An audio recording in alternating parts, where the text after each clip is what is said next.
examine what the Bible teaches on unity in the body of Christ. We are in John 17 in this study. We are also using other scriptures that help with our understanding of unity in the body of Christ. And we will bring in a commentary statement and a summary statement at the end. John 17, 18-23. As you sent me into the world, so I have sent them into the world. And for their sake I consecrate myself, that they also may be sanctified in the truth. I do not ask for these only, but also for those who will believe in me through their word, that they may all be one, just as you, Father, are in me, and I in you, that they also may be in us, so that the world may believe that you have sent me. The glory that you have given me I have given to them, that they may be one even as we are one. I in them and you in me, that they may become perfectly one, so that the world may know that you sent me and loved them even as you have loved me. We are sanctified in the truth. Our unity must always be in the boundaries of truth. One of the goals of unity in the church is so others will believe that we are Christians. Love for God and each other is the key to unity. Romans 12:4-5. For as we have many members in one body, and all members have not the same office, so we, being many, are one body in Christ, and every one members one of another. True believers in Jesus are equal and part of the spiritual body of Christ. 1 Corinthians 12:12-14. For as the body is one and hath many members, and all the members of that one body, being many, are one body, so also is Christ. For by one Spirit we are all baptized into one body, whether we be Jews or Gentiles, whether we be bond or free, and have been all made to drink into one Spirit. For the body is not one member, but many.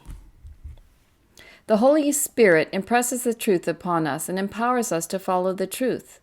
It is the Holy Spirit that brings understanding of the truths of the Bible to our minds. These functions of the Holy Spirit brings unity to the believers. Psalms 133, 1-3, a song of degrees of David. Behold, how good and how pleasant it is for brethren to dwell together in unity. It is like the precious ointment upon the head that ran down upon the beard, even Aaron's beard, that went down to the skirts of his garments.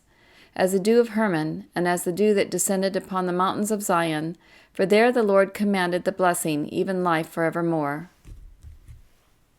The ointment upon the head is oil which represents the Holy Spirit. The running down of the oil represents its spreading out to God's people. Because of the Holy Spirit working on all true believers in Jesus, the brethren can dwell together in unity. 2 Corinthians 5:16-17. Wherefore henceforth know we no man after the flesh, yea, though we have known Christ after the flesh, yet now henceforth know we him no more. Therefore, if any man be in Christ, he is a new creature. Old things are passed away. Behold, all things are become new. We had previous relationships based on our flesh, selfishness. But now, since we are new creatures in Christ, our relationships are new. Our new relationships are based on love, for God is love. Acts 17:26-27. And hath made of one blood all nations of men for to dwell on all the face of the earth, and hath determined the times before appointed, and the bounds of their habitation, that they should seek the Lord, if haply they might feel after him, and find him, though he be not far from every one of us. All people are of one blood, and are all children of God. God is never far from us, and knows all about us.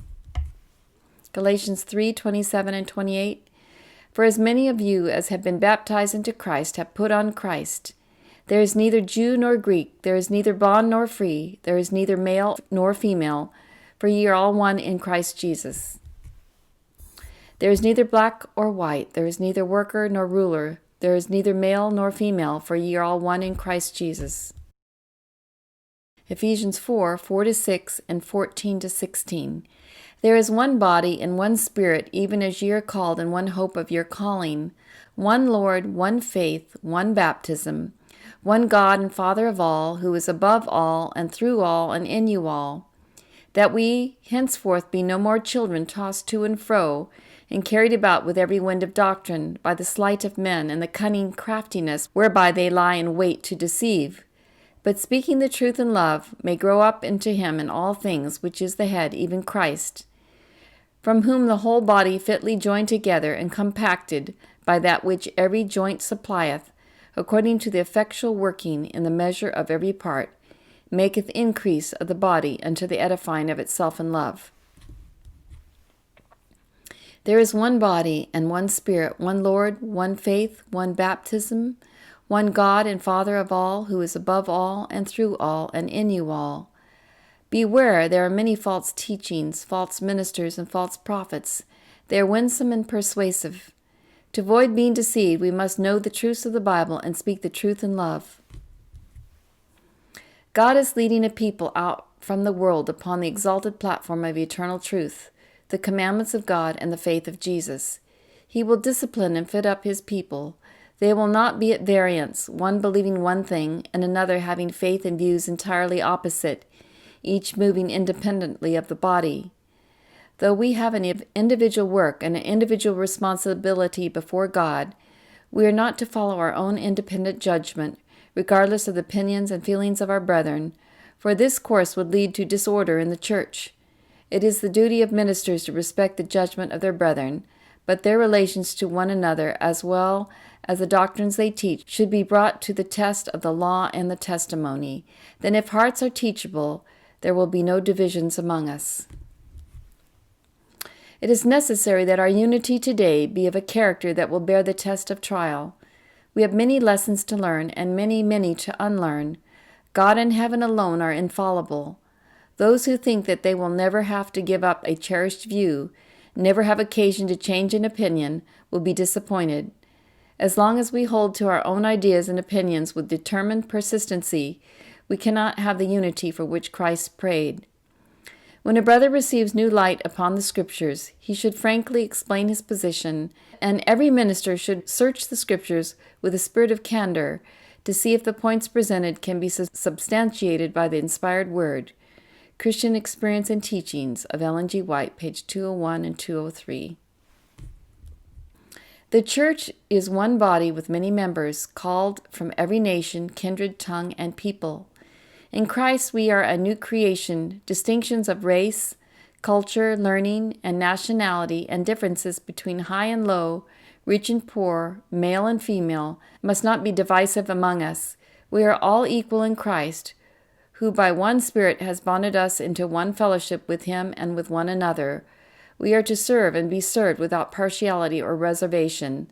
Through the revelation of Jesus Christ in the Scriptures, we share the same faith and hope, and reach out into one witness to all.